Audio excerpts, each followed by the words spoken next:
Hello, hello.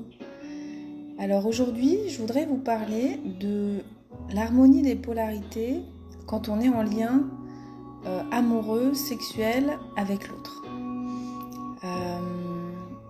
Hier, je vous ai parlé des déséquilibres qu'on pouvait rencontrer dans la polarité masculine. Et aujourd'hui, je voudrais volontairement concentrer mon partage sur la manière dont on est en lien intime, physique avec l'autre et comment ces polarités se jouent en fait. Donc, vous l'avez compris, la polarité féminine, c'est une polarité réceptive. Et donc, dans la sexualité avec l'autre, ça va être la polarité du recevoir. Ça va être la polarité de la lenteur, de la présence, de l'abandon, du lâcher-prise. La problématique, c'est que quand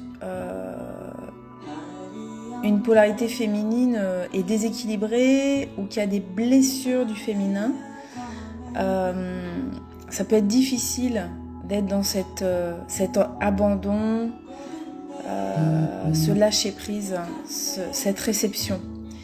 Parce que, en fait, au fur et à mesure du temps, on s'est construit des cuirasses, des protections, des costumes pour nous protéger. Et ces costumes, en fait, ils sont tout à fait utiles à un certain moment, sauf que malheureusement, ils vont plus nous servir au fur et à mesure de la vie et de notre évolution, et qu'on n'arrive plus, on ne sait plus comment les enlever. Et donc, dans la sexualité, ça peut être je ne peux pas recevoir de toi, donc par exemple, je vais donner beaucoup. Je vais être déséquilibrée dans ce donner, ou alors je vais pas réussir à m'abandonner, à être dans la présence, et donc je vais être tout le temps dans l'action, dans la performance, dans le fait de faire plein de positions, d'être dans la rapidité. Je vais baisser un petit peu la musique.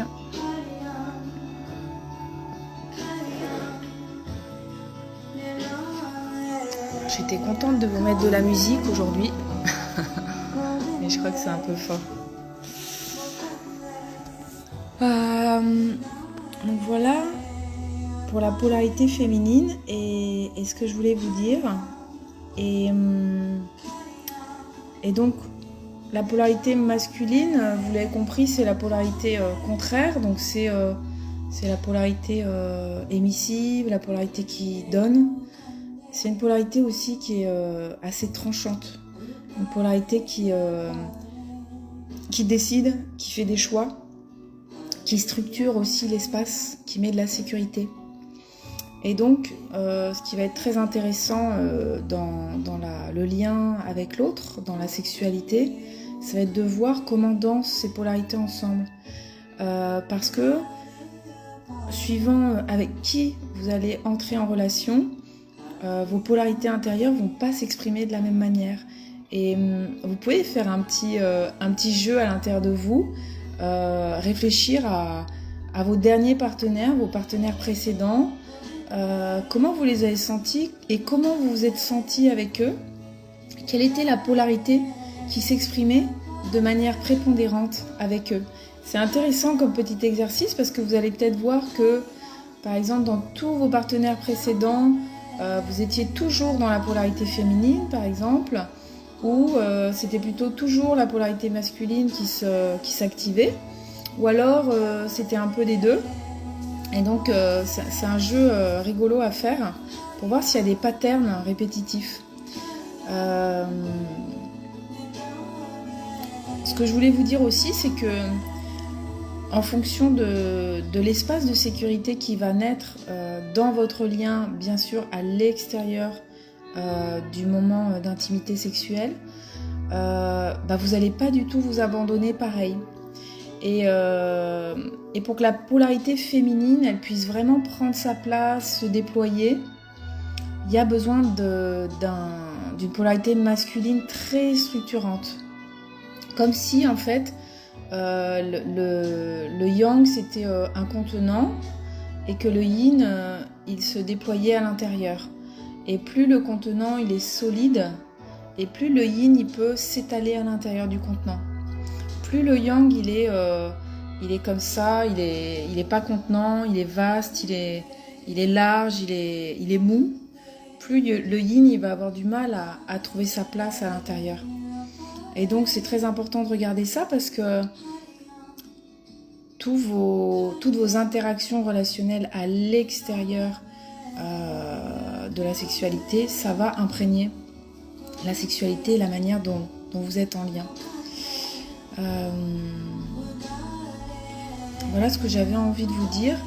Ce que j'avais envie aussi de vous dire, c'est que on a beaucoup de conditionnements qui sont hérités de nos modèles parentaux, des modèles de la société, en particulier des images qu'on reçoit des médias, de la pornographie, de toutes ces manières dont on est entré en sexualité avec nous-mêmes, avec notre corps, avec l'image projetée de notre corps à l'extérieur, de ce qu'on devrait être, de ce qu'on ne devrait pas être, de comment ça devrait se passer.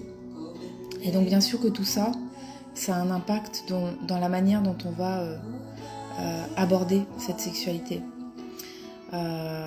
Pour moi, vous savez que la sexualité, c'est un domaine très important. C'est un domaine qui a complètement changé ma vie et qui, pour moi, est une voie d'évolution spirituelle. C'est-à-dire que, comme la mise en relation, comme l'intelligence émotionnelle, comme l'intelligence amoureuse, ça fait partie du spectre de ce qui nous fait évoluer, progresser dans notre vie, à titre personnel et collectif. Puisqu'à chaque fois que on évolue nous-mêmes à l'intérieur de nous, ça va se manifester dans le monde, à l'extérieur, et on va pouvoir aller agir sur l'égrégore collectif. Donc pour moi, c'est très important de transmettre ce message et d'accompagner à une sexualité qui soit magique, harmonieuse, fluide et qui soit connectée au sacré, connectée à la divinité que nous sommes. Et donc, la bonne nouvelle, c'est que mon accompagnement Vivre une sexualité extatique réouvre ses portes pour un nouveau groupe qui va être dédié aux femmes. Là, j'ai vraiment envie de travailler qu'avec des femmes. Et donc, ça va être vraiment un espace de dialogue d'un sujet qui est tabou, qui n'est pas facile à aborder, que parfois on a du mal à aborder même avec des amis proches.